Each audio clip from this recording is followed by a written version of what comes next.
War is a Racket is an anti-war book written by Major General Smedley D. Butler in 1935.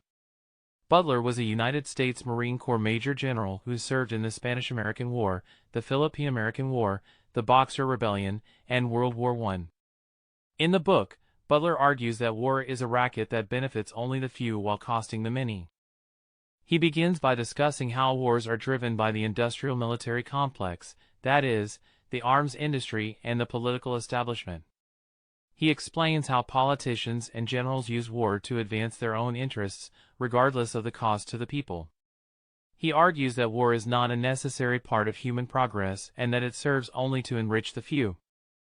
He then goes on to discuss how war profiteers use propaganda to manipulate the public into supporting war. He claims that the public is deliberately misled and that war profiteers use their power and influence to stifle dissent. He also argues that the economic costs of war are so great that it is impossible for the average person to benefit from it. Butler then outlines the different ways that war profiteers make money. He discusses how lobbyists use their influence to gain government contracts and how arms manufacturers use their influence to ensure that they receive contracts regardless of the quality of their products. He also discusses how corrupt politicians use war to enrich themselves.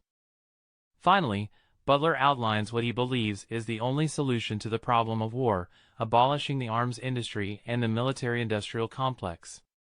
He argues that the only way to truly end war is to remove the profiteers who are profiting from it. He calls for greater regulation of the arms industry and for increased public awareness and education about the costs of war. That's it.